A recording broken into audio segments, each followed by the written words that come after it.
Shalom. All right, Shalom. All praises to Yahweh, Bahashem, Yahweh Shai, Bahashem Rakakodash. Double honors to the elder apostles, the bishops, and the elders of GMS who rules well. Peace and salutations to the elect. My name is Aina. The title of this video is AIPAC controls U.S. Congress. All right, and basically that's the small hatters, the 1948ers, the tiny toppers, right? The cosplaying Edomites over in the land of Israel, proclaiming to be the Israelites, which they are not. All right, and basically that's what it is. That's what AIPAC is. So AI Overview says the American Israel Public Affairs Committee, AIPAC, is a major bipartisan U.S.-based lobbying group advocating for strong U.S.-Israel relations. But really, it's just the small hatters controlling the world. And I just a thought came to mind. I was like, the only reason why this lobbying thing it's allowed is just so Israel can be here and they can say, yeah, no, we're here because it's allowed. Everyone's here, right? But really, they're controlling it, So anyway, let me see where I'm at. All right, so right here, this dude is gonna tell us that right now the president of the United States is getting reports from his group of people, which all the videos I've seen and everything like that, they come out and said, oh, they're Zionists, it's the Israel lobby, they run in Congress, Pete Hegeseth, right, haggle you to death, and all these Marco Rubio, they're all like lobbyists for the Zionist regime, and things like that. So what I just heard this man say was that those Israel lobbyist people are lying to the president of the United States, telling him that everything is going fine in the war. So basically Israel runs the country, but he kind of just brushed over it. I don't know. But check it out. Of the war's end. One of the things we learned today through a really strong NBC exclusive is that the way Donald Trump has been getting his information about the war has been through 2-minute highlight or hype reels that his team prepares for him to pretend that the war is going great. So they just clip together 2 minutes of US and Israel bombing things. And right. So what I was thinking about is like, this dude, obviously he's sickly, they say, he's deteriorating, all these different things, and the amount of deaths that has already taken place is far beyond 6, right? And I think they finally said like 200, which is most likely far beyond that too. They're talking about moving like so many troops away from a base, running away. I seen one video where they were trying to get onto a plane, at an airport in Qatar or something like that, and they bombed the area over there. They're bombing all the bases. So these people are lying to the president of the United States, is what he's saying right now. Blowing things up. They show that to him. They don't give him any other information. He doesn't ask for any other information. And this is how he's being briefed on the war. So Trump is getting a daily 2-minute highlight reel of the successful U.S. strikes in Iran, basically explosions and wins, raising concerns that he may not be getting the full picture of the war, setbacks included.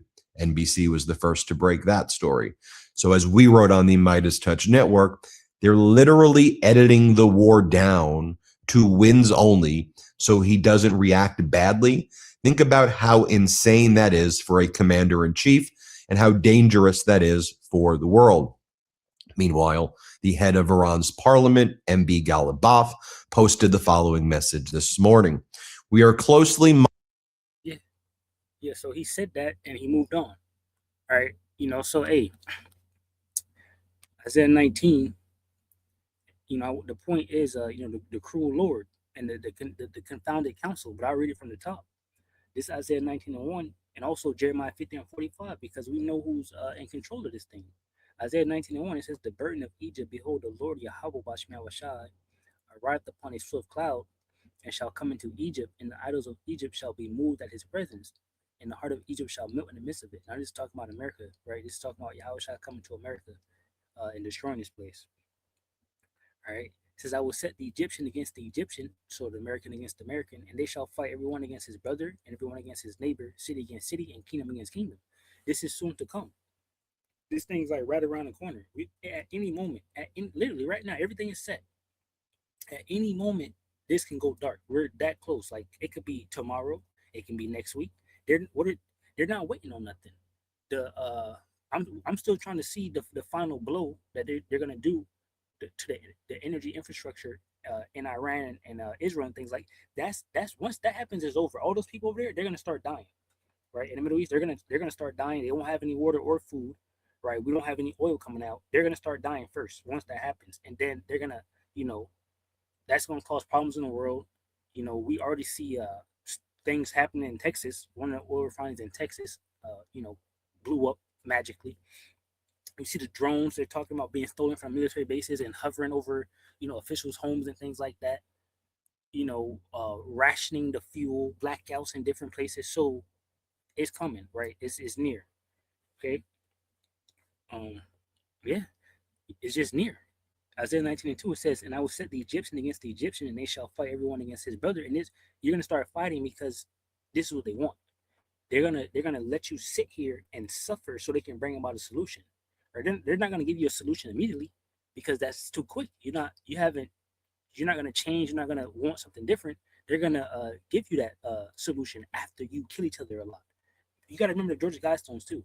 They keep population, to a certain level or whatever the case may be. So don't act like that's gone. I know they destroyed those stones, but we remember. You may forget, but we will never forget, right? So they're gonna have you killing each other, and then they're gonna come in after a while, with the micro C hip. And I will set the Egyptian against the Egyptians, and they shall fight everyone against his brother, and everyone against his neighbor, city against city, and kingdom against kingdom. And that's happening. All right. It says, in the spirit of the Egyptian shall fail in the midst thereof, lose heart, lose faith, right? And I will destroy the counsel thereof. That's why you got Nero 47 in office. And they're seeking to what is gonna say here the idols and the charmers. A big idol they have now is the AI. AI is targeting spray painted uh aircraft jets that Iran has spray painted on the ground and they're hitting it. $4 billion hit. You know, it says, "And the spirit of Egypt shall fill in the midst thereof, and I will destroy the counsel thereof, and they shall seek to the idols and to the charmers and to them that have familiar spirits and to the wizards." Yeah, the elder Yashawamba did a video about these high level witchcraft, individuals doing some type of satanic ritual in a mini school bus. Like what type of confounded counsel is that? You know what I mean? Just craziness. It says, "And the Egyptians will I give over into the hand of a cruel lord, and a fierce king shall rule over them, saith the Lord Yahweh Bashmel the Lord of hosts." So this is who you have in power, right? A fierce, cruel lord. All right. Nero 47, he doesn't even care. He doesn't even care to check. Right? He's not looking to the well-being of his people and what's going on and his surrounding. What type of king is that? Where you're easily manipulated, and things like that. The people can sway you in any each way. Even before, when people's like, "Oh, if you bribe Nero, he'll give you what you want. You just bribe him, throw him something, give him something." What type of king is that?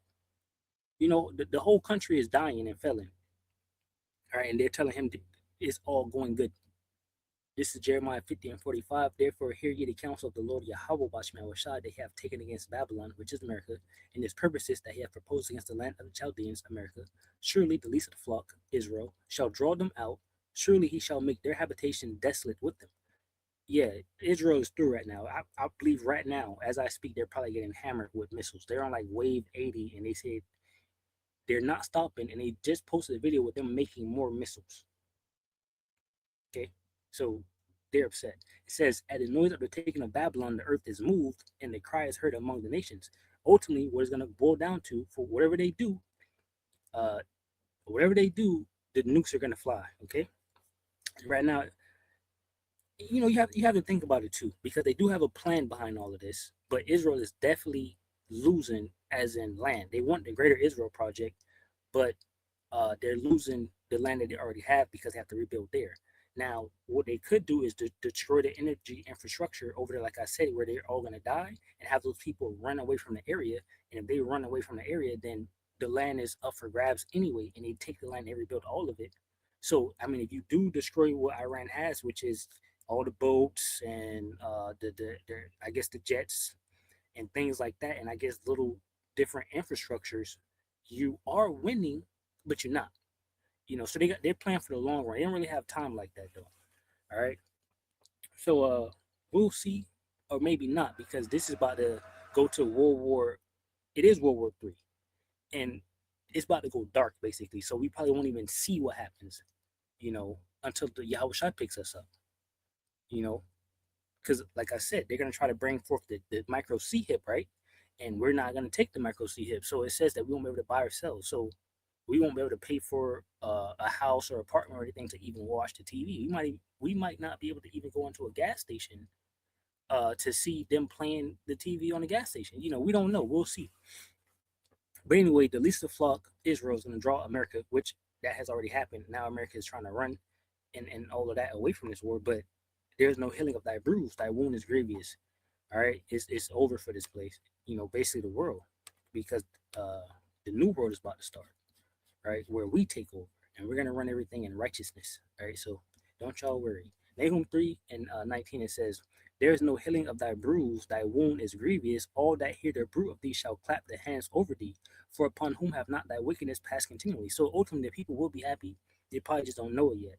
The scriptures say, "When the wicked are in authority, the people mourn; but when the righteous bear rule, the people rejoice." Roughly paraphrasing the scriptures. All right, so they will be happy. Okay, the scriptures are faithful and they're true. All right. Israel lobby runs the government, and that's the point I wanted. Like I said, he's being lied to. Says the Israel lobby in the United States, including groups like AIPAC and Christians United for Israel, is a powerful, well-funded force that advocates for strong U.S.-Israel ties. While highly influential in Congress and in shaping foreign policy, claims that it runs the government are heavily debated. I'm not debating.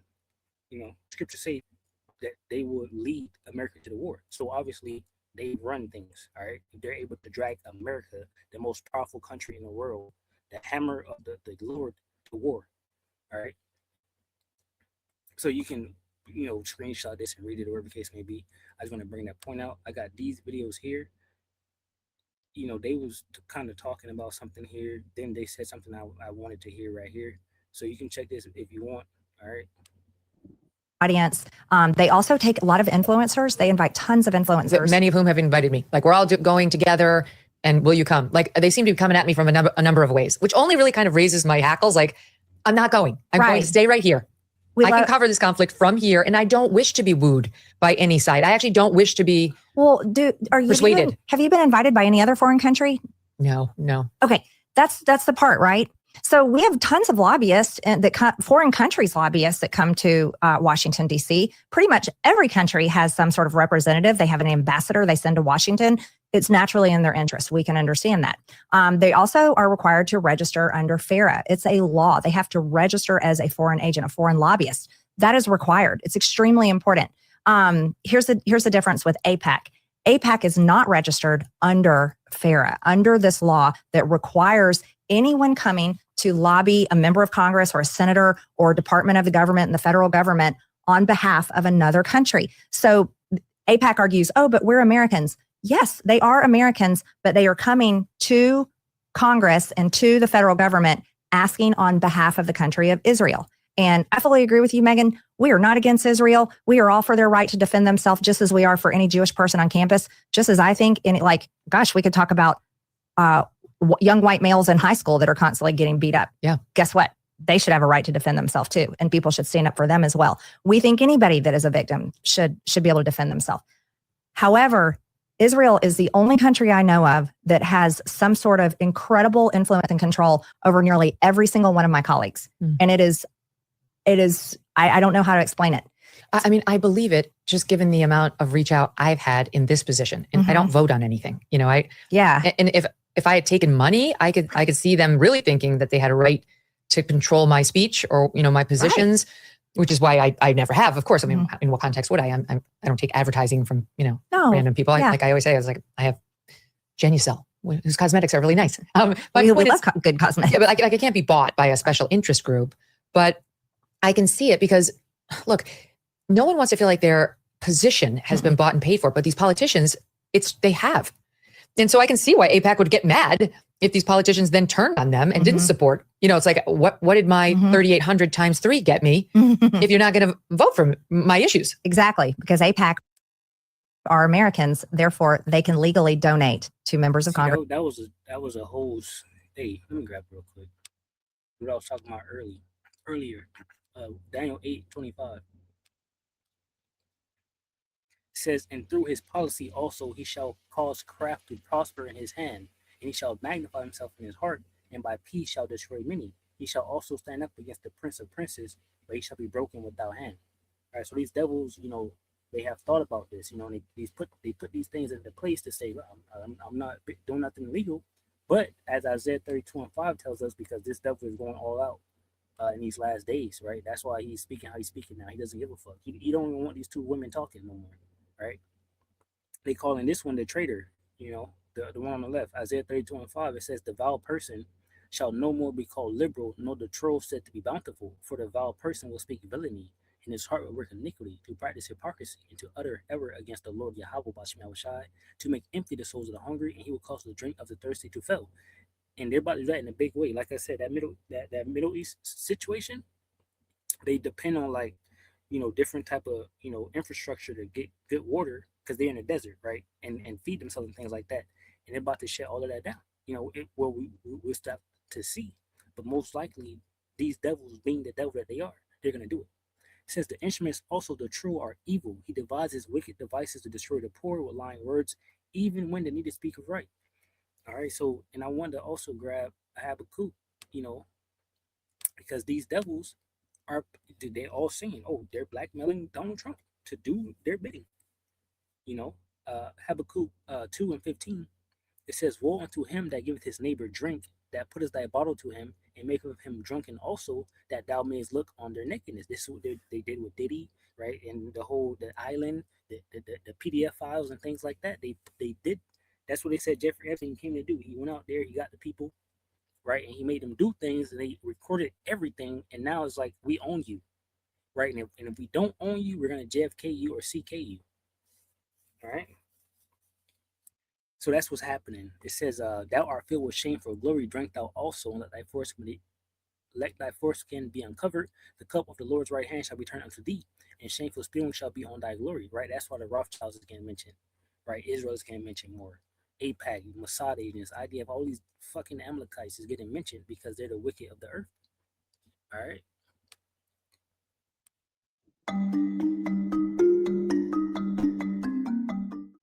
I went on that AIPAC trip. I went on subsequent trips, and there is an actual downward pressure from the leadership and even the committee chairs. Like if you're on the Foreign Affairs Committee, if you're on the Armed Services Committee, if you're on the Intelligence Committee, there's like an expectation that you go there in some sort of congressional Hajj. Former Republican Congressman Matt Gaetz detailed a fascinating experience he had on an AIPAC-sponsored trip to Israel when he was still in elected office. And what he shared uncovered yet another example of Israeli occupation of the United States government. Take a look. I was at the King David Hotel, and I rolled back to my room unexpectedly when the rest of the group was still on some planned activity. And there's some dude in my room. I'm like, hey man, what are you doing here? And he acted like he was associated with the hotel and taking an inventory, but had no clipboard. And so, yeah, there's a lot of reasons why they want members of Congress over there. And it is ideologically to steep them in this notion that the protection of Israel is of great import to people in America, but it's really not that important to voters. And that is becoming more clear on the right and left. In fact, there are photos right now floating around the internet featuring dozens of Republican members of Congress.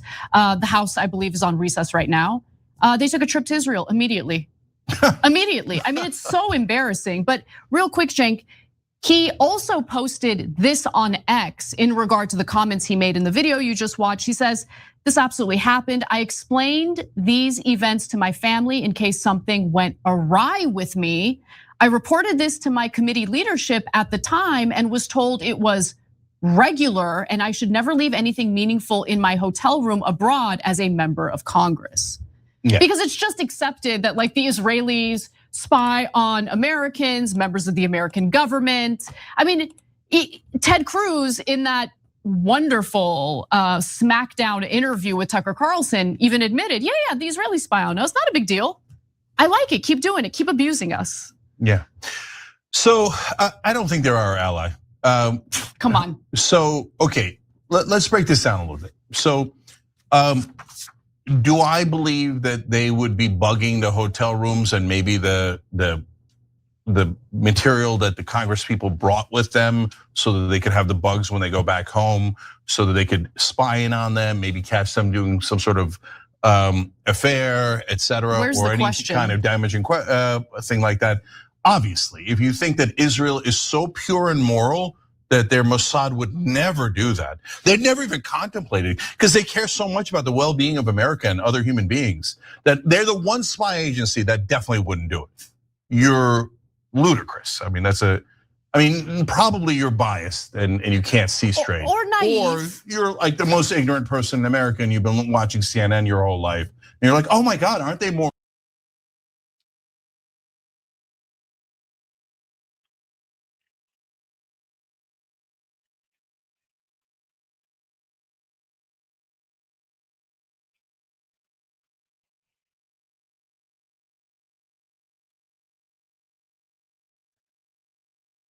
So, Lord willing, we edify from the lesson. Shalom to the elect, which consists of men, women, and children. Shalom.